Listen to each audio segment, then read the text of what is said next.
We are with KCarl and we're going to talk about Juneteenth. So, KCarl, thank you for coming back on Liberty USA.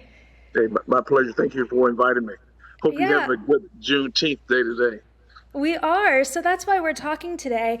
Can you explain to us what is Juneteenth? Oh, for sure. Well, Juneteenth, when President Lincoln signed that executive order for the Emancipation Proclamation, uh, when that happened in January 1863, all the slaves didn't know about it. So about 2 years later, a group of 250,000 slaves in Galveston, Texas, finally got word that they were free. So that was like 2 years after the Emancipation Proclamation was signed. And that day occurred on June 19th, 1865. So therefore, slavery was finally uh, done away with. So that's why we celebrate June 19th, when all the slaves were in fact free, and not technically speaking, they were actually free from captivity, free from slavery. That's why you celebrate June 19th. Why do you Juneteenth is why do you think it took so long for the enslaved people in Texas to be free? well. Well, my personal opinion is that I have not read this anywhere. You know, I think they suppressed the information to benefit the slave masters because they were all Democrats. It's almost like the media today. The media sometimes will not disclose the full details of a story if it doesn't fit their narrative. So it would surprise me a bit if there were some elites who didn't want the slaves to know that they were free for their own, for the benefit of the slave master, to keep that free labor intact. So that's one of my takes on that.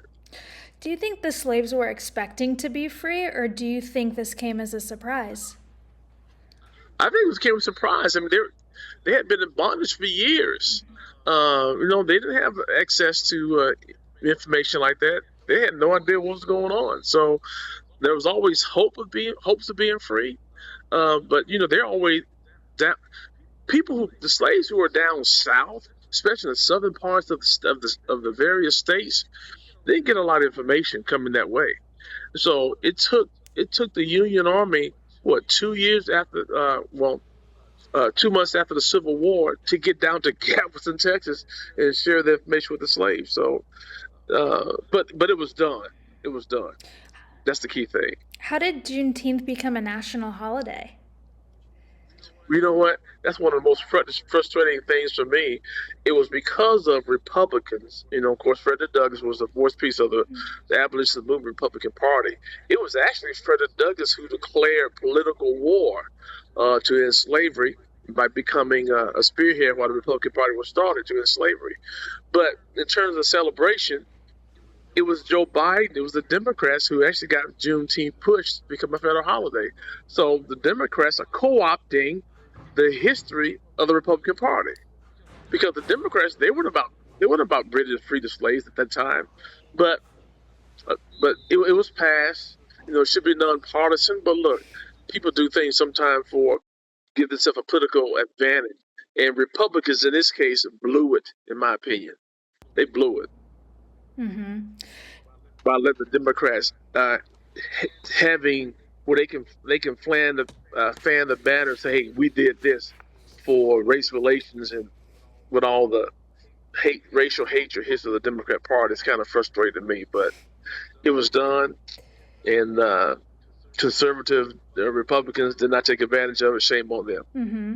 Were there any forms of discrimination towards the newly freed slaves when this happened? Always. It didn't stop. Even though when slavery was over with, they came up with a second form of slavery called Jim Crow laws. They called black codes. So physical slavery had ended, but then down south especially, they started passing laws to keep blacks as a second class citizen, if you will, and to put in a position where they could not be competitive in the capitalist system. Didn't have access to education, poor education opportunities, zero quota when it comes to hiring blacks, those kind of things. So separate but equal came up later. There was that was oppressive and discriminatory to people of color. So yeah, it didn't stop with slavery. It continued in different ways. Oppression did.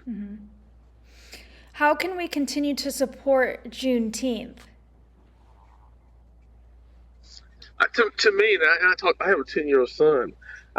Of course, I talked to him today about the importance of Juneteenth, but the best way to honor those who were enslaved, the best way to honor your history is to become the best that you can be personally. Discover your God-given gifts, your God-given talents, and I told my son, don't come out, don't come out looking for a job. Come out creating some jobs.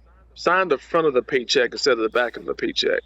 And so I think we could honor that celebration, honor that history by our own individual efforts, not just waiting for a holiday to come to celebrate, but every day in your life, be the best that God has called you to be, and to have consideration for others without being condescending, and respect people's lives, respect our God-given rights that everyone has for self-will and freedom.